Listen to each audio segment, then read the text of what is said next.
Hello everyone, स्वागत है फिर से आपका हमारे इस चैनल पुस्तक ज्ञान में। फ्रेंड्स, आज के वीडियो में हम लोग देखने वाले हैं क्लास 7 के साइंस का पहला चैप्टर न्यूट्रिशन इन प्लांट का पार्ट 2 का हिंदी। आज हम लोग इसका एक्सप्लेनेशन देखेंगे। दोस्तों, इससे पहले वाले जो पार्ट 1 है, अगर उस वीडियो को आपने अभी तक नहीं देखा है तो हमने उसका जो लिंक है उसे डिस्क्रिप्शन में दे रखा है। आप वहाँ से जाकर इस चैप्टर के फर्स्ट पार्ट को देख सकते हैं। तो चलिए आज पार्ट 2 शुरू करते हैं और देखते हैं other modes of nutrition in plants, यानी कि प्लांट्स में जो बाकी जो मोड्स होते हैं न्यूट्रिशन का भोजन ग्रहण करने का, उन मोड्स के बारे में आज हम लोग जानते हैं। दोस्तों, थोड़ा सा पहले हम लोग रिकॉल कर लेते हैं कि फर्स्ट पार्ट में थोड़ा बहुत हम बता देते हैं कि क्या हमने उसमें पढ़ा हुआ था। दोस्तों, हमने उसमें देखा था कि जितने भी जो प्लांट्स होते हैं वो अपना भोजन खुद बनाते हैं। लिविंग थिंग्स को 2 कैटेगरी में बांटा गया है, एक ऑटोट्रॉप्स और दूसरा हेटरोट्रॉप्स। ऑटोट्रॉप्स वैसे ऑर्गेनिज्म होते हैं जो अपना भोजन जो है खुद बनाते हैं, जैसे प्लांट्स हुए, जो ट्रीज हुए, ये सभी ऑटोट्रॉप्स होते हैं। और हेटरोट्रॉप्स वैसे ऑर्गेनिज्म होते हैं जो ऑटोट्रॉप्स पे अपने भोजन के लिए डिपेंडेंट होते हैं। इसके साथ साथ कल हमने एल्गे के बारे में भी जाना था, यानी कि जो काई होता है, इसके बारे में भी हमने कल इसके प्रीवियस जो वीडियो है उसमें हमने जाना था। और इसके साथ साथ हमने ये भी जाना था कि जो प्लांट्स होते हैं वो अपने लीव्स के मदद से वो अपना भोजन बनाते हैं। उनके जो लीव्स होते हैं उसे फूड फैक्ट्री कहा जाता है, जहाँ पे जो भी भोजन है वो बनने का काम होता है। जो रूट्स होता है वो सॉइल से वाटर मिनरल्स को खींचकर रूट जो लीव्स है वहाँ तक पहुँचाता है। इसके साथ साथ लीव्स में स्टोमाटा होता है, छोटा एक पोर होता है, छेद होता है, जहाँ से कार्बन डाइऑक्साइड्स हैं और जो सनलाइट है वो ट्रैप होता है। और इसके साथ साथ एक इम्पॉर्टेंट चीज़ जो हमने कल डिस्कस किया था पार्ट 1 के वीडियो में, जिसमें हमने बताया था कि प्लांट का जो फूड फैक्ट्री होता है वो लीव्स कहलाता है। अब आज की वीडियो की तरफ आगे बढ़ते हैं और देखते हैं other modes of nutrition in plants, यानी कि प्लांट्स में जो दूसरे मोड्स होते हैं न्यूट्रिशन के भोजन ग्रहण करने का, इसको आज हम लोग देखते हैं। There are some plants which do not have chlorophyll, यानी कि कुछ ऐसे प्लांट्स होते हैं जिनमें क्लोरोफिल नहीं होता है। They cannot synthesize food, यानी कि वो अपना जो भोजन है वो खुद नहीं बना पाते हैं। तो फिर सवाल ये आता है कि फिर वो जीवित कैसे रहते हैं। देखिए, वैसे प्लांट्स जो अपना भोजन नहीं बना पाते हैं वो हेटरोट्रॉपिक मोड से अपना भोजन यूज करते हैं, ग्रहण करते हैं। जैसे कि हम लोग हेटरोट्रॉप्स हैं, ठीक है, हम लोग प्लांट्स पे डिपेंडेंट है, उसी तरह से वो प्लांट भी किसी दूसरे प्लांट के ऊपर क्या रहता है, डिपेंडेंट रहता है, या वो प्लांट है किसी दूसरे एनिमल के ऊपर डिपेंडेंट रहता है अपने भोजन को ग्रहण करने के लिए। जैसे कि हम लोग अधिकतर जो पेड़ पौधे हैं उसमें अमरबेल को देख सकते हैं, जिसको इंग्लिश में हम लोग कस्क्यूटा कहते हैं, अमरबेल। इसमें क्लोरोफिल नहीं होता है। फिगर में यहाँ पे हम बता देते हैं, फिगर में आप लोग देख सकते हैं, फिगर जो 1.5 है, ये जो पेड़ है इसके ऊपर येलो कलर का तार की तरह लिपटा हुआ है, यही होता है अमरबेल।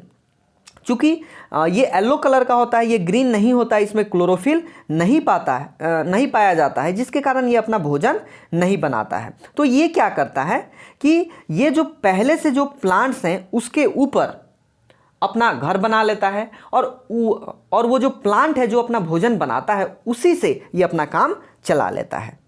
The plant on which it climbs is called the host, यानी कि वैसे प्लांट जिस पे ये रहता है उस प्लांट को होस्ट प्लांट कहते हैं। Since it deprives the host of valuable nutrients, Cuscuta is called the parasite. अब चूंकि हमने अभी तुरंत बताया कि जो अमरबेल होता है, इसका इंग्लिश में नाम कस्क्यूटा होता है, जो अमरबेल होता है ये जिस प्लांट पे रहता है उसका जो न्यूट्रिएंट्स होता है उसको ग्रहण कर लेता है, जो वो भोजन बनाता है उसी से ये अपना पेट भरता है, इसीलिए इसे पैरासाइट कहते हैं। यानी कि पैरासाइट मतलब वैसे ऑर्गेनिज्म जो दूसरे के भोजन पर अटैक करे या दूसरा का जो भोजन है उसे क्या करे, खाए, उसे हम लोग पैरासाइट कहते हैं। कुछ ऐसे भी प्लांट्स होते हैं जो एनिमल्स को खाते हैं, जिसे हम लोग जैसा कि 1.6 में एक फिगर बताया गया है पीचर प्लांट का, ये इंसेक्ट्स को क्या करता है, खाता है। ये सभी कार्निवोरस होते हैं, यानी कि मांसाहारी होते हैं। कुछ जो छोटे मोटे जो इंसेक्ट्स होते हैं जब इन तक पहुंचते हैं तो ढक्कन नुमा जो इनकी आकृति होता है ये ट्रैप हो जाता है, बंद हो जाता है, और उसे वो डाइजेस्ट कर लेते हैं। जैसे कि हम लोग इस फिगर में बताया गया 1.6 में हम लोग देख सकते हैं, उसका फिगर बताया गया है। The pitcher like or jug like structure is the modified part of lips. और इन सभी प्लांट्स में जो ये जग की तरह जो स्ट्रक्चर दिखाई दे रहा है, यही एक्चुअली में इनका लिप्स होता है।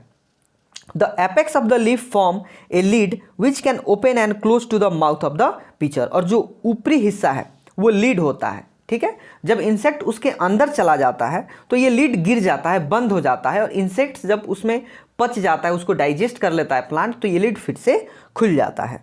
Inside the pitcher there are hair which are directed downward. अब देखिए, जो ये डब्बा नुमा जो आकृति है, इसमें हेयर रहता है, यानी कि बाल, नुकीला एक बाल की तरह होता है जो नीचे की तरफ धंसा हुआ रहता है। यानी कि ऊपर से अगर कोई इंसेक्ट है तो वो आसानी से नीचे की तरफ चला जाएगा, लेकिन नीचे से वो ऊपर नहीं आ पाएगा, क्योंकि जो हेयर है उनको चुभना शुरू होगा जब वो लोग नीचे से ऊपर की तरफ आना प्रारंभ करेंगे। इसलिए यानी कि जो इंसेक्ट्स एक बार उसके अंदर चला गया वो उसी में ट्रैप हो जाता है, और जैसे ही इंसेक्ट्स जाता है ऊपर से जो लीड है वो बंद हो जाता है। The insects is digested by the digestive juice secreted in the pitcher and its nutrients are absorbed। यानी कि जो डाइजेस्टिव जूस है वो उस इंसेक्ट को डाइजेस्ट कर लेता है, और जो उसके न्यूट्रिएंट्स होते हैं वो जो पिचर प्लांट होता है उसे एब्जॉर्ब कर लेता है। Such insect eating plants are called insectivorous plant. यानी कि वैसे प्लांट्स जो दूसरे इंसेक्ट को खाते हैं उसे हम लोग इंसेक्टिवोरस प्लांट कहते हैं। अब नेक्स्ट टॉपिक देखते हैं हम लोग, saprotrophs. You might have seen packets of mushroom sold in the vegetable market. You may have also seen fluffy umbrella like patches growing in moist soil or on rotting wood during the rainy season. यानी कि हम लोग market में जो mushroom है वो बिकता हुआ देख सकते हैं, या बरसात के मौसम में लकड़ी के ऊपर एक फ्लॉपी यानी कि फूला हुआ अम्ब्रेला की यानी कि छाता की तरह का जो फिगर है, एक प्लांट को हम लोग देखते हैं, इसी को हम लोग मशरूम कहते हैं। Let us find out what types of nutrients they need to survive and from where they get them. अब हम लोग जानते हैं कि इन्हें जो भोजन है वो कहाँ से प्राप्त होता है और किस न्यूट्रिएंट्स पे ये जीवित रहते हैं। यहाँ एक एक्टिविटी दिया गया है, पहले एक्टिविटी को थोड़ा सा हम लोग देख लेते हैं। इसमें कहा गया है कि take a piece of bread and moisten it with water. यानी कि कह रहा है कि एक ब्रेड ले लीजिए और उसको थोड़ा सा पानी से उस पर फुहारा डाल दीजिए। फुहारा डालने के बाद इसको एक गर्म जगह पर 2 से 3 दिन तक छोड़ देना है। जैसे 2-3 दिन तक हम लोग छोड़ेंगे तो उसमें हम लोग देखेंगे एक वाइट कलर का पैचेज उसके ऊपर आना शुरू हो जाएगा। Observe the patches under a microscope और ए मैग्नीफाइंग ग्लास। कह रहा है कि अगर हम उसको वहाँ पे ऑब्जर्व करेंगे, देखेंगे, तो हमें क्या देखने को मिलेगा। तो उसमें हमें एक कॉटन के जो थ्रेड होता है, धागा की तरह एक आकृति दिखाई देगा उस ब्रेड के ऊपर। This organism are called fungi. इसे हम लोग क्या कहते हैं? फंगी कहते हैं। They have a different mode of nutrition. इनका भी जो न्यूट्रिशन का मोड होता है अलग होता है। They absorb the nutrients from the bread. This mode of nutrition in which organism take in nutrients from dead and decaying matter is called saprophytic nutrition. अब देखिए, जो फंगी होते हैं ये अपना जो न्यूट्रिएंट्स होता है ये ब्रेड से लेता है, ठीक है। और वैसा मोड जिसके कारण कोई ऑर्गेनिज्म मरे हुए या गले हुए जो भी ऑर्गेनिज्म है वहाँ से अपना भोजन लेता है उसे सेप्रोट्रॉपिक न्यूट्रिएंट्स कहते हैं। जैसे कि अभी तुरंत हमने मशरूम के बारे में देखा था, तो बरसात के मौसम में जब कुछ पेड़ पौधे जब टूट कर गिर जाते हैं, जब वो सड़ जाते हैं तो उस पर मशरूम निकल आता है। या अभी तुरंत हमने ब्रेड का एक एग्जाम्पल दिया, तो ब्रेड में जो फंगी आया ये भी सेप्रोट्रॉपिक न्यूट्रिएशन के कारण ही इसने अपने भोजन को बनाया या भोजन को ग्रहण किया, ठीक है। क्योंकि जो ब्रेड था वो 2 या 3 दिन धूप में रखने के बाद वो धीरे धीरे डिके होना शुरू हो रहा था, सड़ना शुरू हो रहा था, और उसी पे जो फंगी है वो अपना वहाँ से भोजन को ग्रहण कर रहा था। Such organism with saprophytic mode of nutrition are called saprotrophs. यानी कि वैसे ऑर्गेनिज्म जो सेप्रोफाइटिक मोड ऑफ न्यूट्रिशन पे डिपेंड होता है उसे हम लोग सेप्रोट्रॉप्स कहते हैं। Fungi also grow on pickles. इसके साथ साथ जो अचार होता है, लेदर होता है, कपड़े होते हैं, इन पर भी फंगी है वो लग जाते हैं। बारिश के समय में बहुत सारे जो कपड़ा लता हुआ उस पर भी जो है फंगी लग जाता है, और वो हमारे शर्ट को इसके साथ साथ जो अचार हैं इन सभी को बर्बाद कर देता है। The fungal spores are generally present in the air when they land on wet and warm things they germinate and grow. यानी कि जो फंगल इन्फेक्शन होता है या जो फंगल का जो धागा नुमा हमने बताया था कि जो आकृति जो ब्रेड पे देखने को मिल जाएगा वो हवा में हमेशा मौजूद रहता है, ठीक है। और ये ऐसे ऑर्गेनिज्म होते हैं जिनको हम लोग अपने नेक्ड आई से नहीं देख पाते हैं, तो इसीलिए ये जब हवा में घूमते रहते हैं तो इन्हें हम लोग नहीं देख पाते हैं। जैसे ही कोई नमी वाला चीज़ इन्हें मिल जाता है वो वहाँ पे अपना घर बना देते हैं, वहाँ पे अपना अस्थायी तरह से वहाँ बस जाते हैं और वहीं पे वो जर्मिनेट करना शुरू कर देता है। Now can you figure out how we can protect our things from getting spoiled. अब यहाँ पे दिया है कि हमें अपने चीज़ों को बर्बाद होने से या सड़ने से बचाने के लिए हम लोग क्या कर सकते हैं। Some organisms live together and share both shelter and nutrients. This relationship is called symbiosis. अब देखिए कुछ ऐसे ऑर्गेनिज्म हैं, ठीक है, दो या दो से ज़्यादा कुछ ऐसे ऑर्गेनिज्म हैं जो एक साथ रहते हैं और अपने भोजन को और अपने शेल्टर को एक दूसरे से शेयर करते हैं। इसे हम लोग सिम्बायोसिस कहते हैं। जैसे कुछ ऐसे फंगी हैं जो प्लांट के रूट्स में रहते हैं, ठीक है।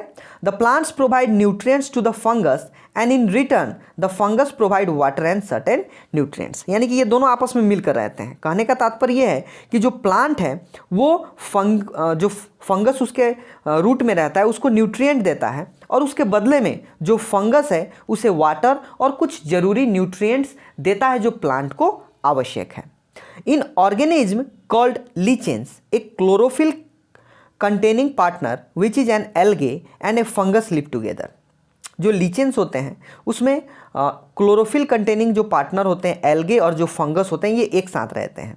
फंगस जो है उसे घर देता है, पानी देता है और मिनरल्स देता है। इसके बदले में जो एल्गे है वो भोजन बनाता है और फंगस को वो भोजन देता है। यानी कि ये सभी आपस में मिलजुल कर रहते हैं।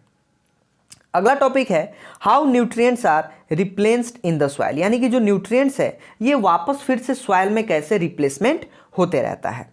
Have you seen farmers spreading manure or fertiliser in the field or gardens using them in lawns or in pots, do you know why this is done. यहाँ पे कहा गया है कि जो किसान लोग होते हैं वो अपने खेतों में फर्टिलाइजर्स हुए या जो भी मैन्यूर हुआ, खाद हुआ, उसे डालते हैं, या जो गार्डनर है, जो माली है, ठीक है, वो अपने बागों में अलग अलग प्रकार के मैन्यूर या फर्टिलाइजर डालता है। ये क्यों डालता है इसके बारे में हम लोग जानते हैं।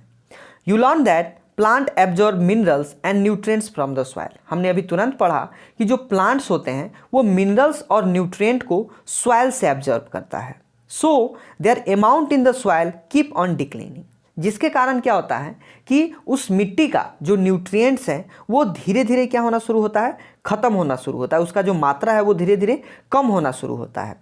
Fertilizers and manure contain nutrients such as nitrogen, potassium, phosphorus, etc. These nutrients need to be added from time to time to enrich the soil. अब जो फर्टिलाइजर्स होता है और मैन्यूर होता है जो किसान खेत में डालते हैं उसमें नाइट्रोजन, पोटेशियम, फॉस्फोरस ये सभी पाया जाता है। जैसा कि हमने अभी तुरंत आपको बताया कि अगर किसी सॉइल में कोई प्लांट है और बार बार हम लोग उस सॉइल में प्लांट को लगा रहे हैं, ठीक है, तो वो वहाँ के जो न्यूट्रिएंट्स है उसको क्या कर रहा है, एब्जॉर्ब कर रहा है, जिसके कारण उस मिट्टी का जो न्यूट्रिएंट है वो धीरे धीरे कम होना शुरू हो जाता है। जिसके कारण जो किसान है उसमें मैन्यूर और फर्टिलाइजर को डालते हैं ताकि जो सॉइल का जो न्यूट्रिएंट्स है वो बना रहे और वो बरकरार रहे। These nutrients need to be added from time to time to enrich the soil। और इस न्यूट्रिएंट को समय समय पर डाला जाता है मिट्टी में ताकि मिट्टी में जो न्यूट्रिएंट्स की जो मात्रा है हमेशा बरकरार रहे। We can grow plants and keep them healthy if we can fulfil the nutrient requirement of plants. यानी कि हम लोग अच्छे फसल को, अच्छे प्लांट को तभी उगा पाएंगे जब उन्हें अच्छा न्यूट्रिएंट मिले। इसी के लिए जो किसान होते हैं या जो भी माली होता है वो अपने खेतों में मैन्यूर और फर्टिलाइजर को डालते हैं। Usually crop plants absorb a lot of nitrogen and the soil become deficient in nitrogen। Basically जितने भी जो क्रॉप प्लांट होते हैं जैसे गेहूं हुआ, चावल हुआ, ठीक है, ये सभी अधिकतर नाइट्रोजन को एब्जॉर्ब करते हैं, जिसके कारण जमीन से नाइट्रोजन की जो मात्रा है वो कम होती जाती है। You learn that though nitrogen gas is available in plenty in the air, plants cannot use it in the manner they can use carbon dioxide। अब देखिए, हमने तुरंत अभी पढ़ा था कि जो प्लांट्स होते हैं वो एटमॉस्फेयर से सिर्फ कार्बन डाइऑक्साइड को ही लेते हैं, वो नाइट्रोजन को नहीं ले पाते हैं। They need nitrogen in A soluble form, क्योंकि उन्हें जो नाइट्रोजन है ये सोलूबल फॉर्म में चाहिए। The bacterium called rhizobium can take atmospheric nitrogen and convert it into a usable form. अब देखिए, इनकी मदद करने के लिए राइजोबियम जो बैक्टीरिया होता है इनके रूट में पाया जाता है, जो क्या करता है, एटमॉस्फेयर से जो नाइट्रोजन है उसको एब्जॉर्ब करता है और उसे सॉइल में डाल देता है। But rhizobium can not make its own food, so it often lives in the roots of gram, peas, moong, beans and other leguminous plants and provide them with nitrogen. जैसा कि हमने बताया कि जो राइजोबियम बैक्टीरिया है ये अपना भोजन खुद नहीं बना पाता है, इसलिए वो प्लांट को नाइट्रोजन देता है और उनके बदले में जो प्लांट है उन्हें बना बनाया हुआ भोजन दे देते हैं, जिसके कारण दोनों का काम चल जाता है। दज दे हैव सिम्बायोटिक रिलेशनशिप, जिनके कारण इन दोनों के बीच सिम्बायोटिक रिलेशनशिप बरकरार रहता है। This association is of great significant for the farmers, और ये जो है फार्मर के लिए बहुत ही अच्छा होता है, जिनके कारण एटमॉस्फेयर से जो नाइट्रोजन है वो राइजोबियम बैक्टीरिया सॉइल में डाल देता है, जिसके कारण जो किसान है इसको नाइट्रोजन कम खेत में डालने की आवश्यकता होती है। Most of the pulses dals are obtain from leguminous plant, अधिकतर जो पल्सेज होते हैं, दाल होता है, वो लिग्यूमिनियस प्लांट से ही ऑब्टेन होता है। In this chapter, you learn that most of the plants are autotrophs, only a few plants are parasitic और saprotropics। इस चैप्टर में हमने जाना कि अधिकतर जो प्लांट्स होते हैं वो ऑटोट्रॉप्स होते हैं, जो अपना भोजन खुद बनाते हैं। बहुत ही कम ऐसे प्लांट्स हैं जो पैरासाइटिक होते हैं या सेप्रोट्रॉपिक होते हैं, जिसमें वो दूसरे पे डिपेंडेंट होते हैं, वो अपना जो भोजन है किसी दूसरे ऑर्गेनिज्म से लेते हैं। All animals are categorized as heterotrophs since they depend on plants and other animals for food। और जितने भी जो एनिमल्स हैं, चाहे वो ह्यूमन बींग्स है, चाहे वो कोई भी जानवर हो, वो सभी हेटेरोट्रॉप्स के कैटेगरी में आता है, और वे लोग अपने भोजन के लिए या तो प्लांट पे नहीं तो दूसरे एनिमल पे डिपेंडेंट होते हैं। तो फ्रेंड्स, यह था क्लास 7 के पहला चैप्टर न्यूट्रिशन इन प्लांट्स का पार्ट 2 का टोटल समरी। तो फ्रेंड्स, इस वीडियो में बस इतना ही। मिलेंगे अगले वीडियो में किसी दूसरे टॉपिक के साथ। तब तक आप हमारे चैनल पर बने रहिए और हमारे वीडियो को देखते रहिए। दोस्तों, अंत तक हमारे इस वीडियो पे बने रहने के लिए आपका बहुत बहुत धन्यवाद। तो मिलते हैं अगले वीडियो में, तब तक के लिए नमस्कार।